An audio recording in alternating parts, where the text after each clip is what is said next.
Hello ladies and gentlemen, welcome back to Uncle Matt's Cookery Lessons. Another keto recipe, pasta. Yeah, you can make pasta without carbs.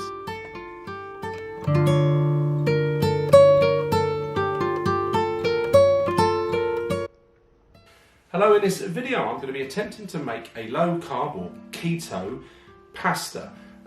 This is a recipe that I have seen from a channel called I Don't Sugarcoat.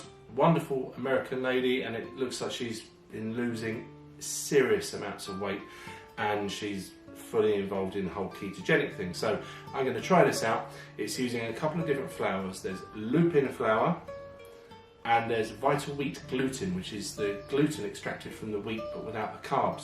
Anyway, so some miracle is going to happen and I'm going to have pasta without the carbs. I really hope, but this is the first time I'm trying this recipe, so if you're watching this, it means it worked, so that's good. Anyway, and I think you're going to really like this video. Alright, so the full recipe will be in the description, but that was lupin flour, and that was vital wheat gluten, a bit of salt. I halved the salt from the recipe that I found, and that was xanthan gum. So some unusual ingredients, I admit, and they're not cheap, but you know, if you want to make this stuff, if you're doing low carb, then you will do it. And this is where I'm a total pleb.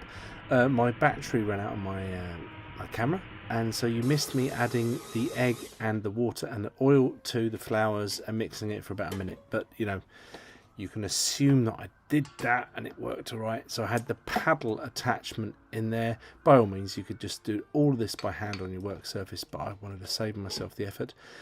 And then after a couple of minutes, I just change the paddle for the dough hook, give that about somewhere between 5 and 10 minutes, and we got a dough. Look, that's a dough.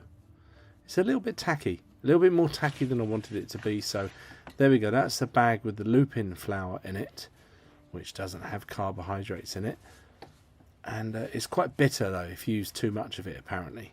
And just sort of knead that for a little while, and I mean, to be honest with you, that really does look like a pasta dough. I've made lots of pasta doughs in my life, and I've made them on this channel, and you know, it's so far so good. Using more flour, and again, it is quite tacky, so just keep it well floured. And I'm going to roll it a bit to start off with, and I'm going to try to treat this exactly as if it was a regular pasta dough, using either a 00 or like a bread flour.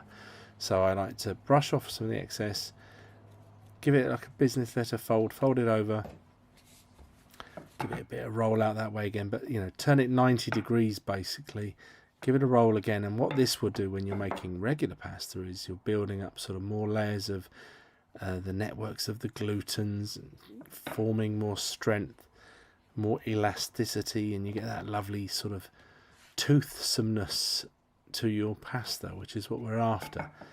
Can we do it without the regular flour? I don't know.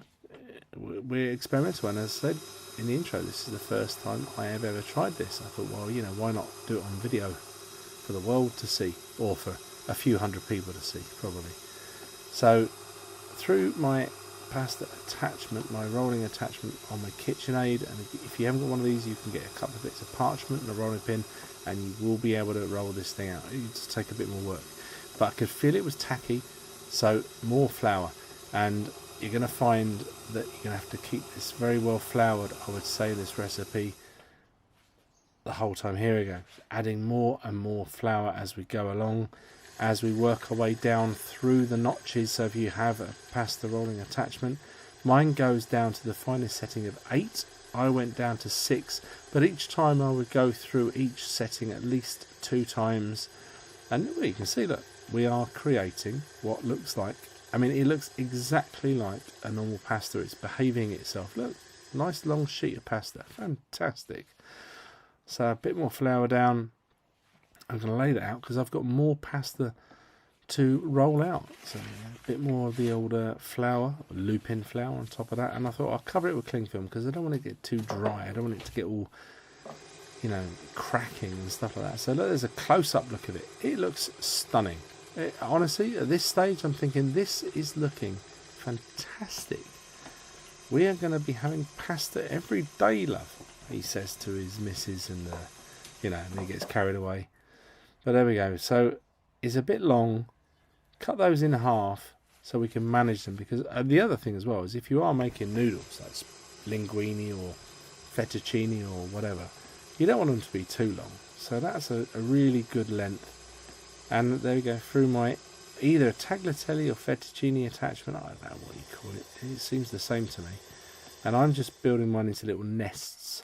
If you have one of those little tree things, you can dry this out, it might be better, but I'm cooking mine from fresh. So hot salted water, 3 minutes. That would usually be how I would do this for fresh pasta, but I'm trying it and it's like, oh, it's a bit soft.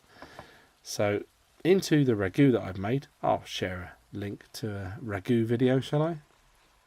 A little bit of the pasta water in there because that is traditional. Give that a little flip, and this is looking stunning. I'm very happy so far. This looks great, and I don't really know how to present pasta any other way, so what we're going to do is start off trying to make it look a bit fancy and then just go, just get it in the bowl, and then I'm going to hand you over to me for the tasting.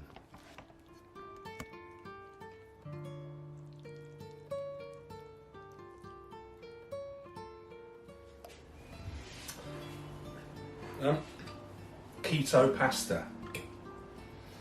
Is it nice? Yes.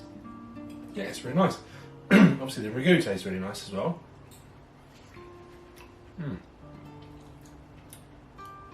Is it the same as pasta? No. No, it feels softer. But perhaps if I try again, perhaps I put the cooking time for 3 minutes, thinking that was, maybe not enough.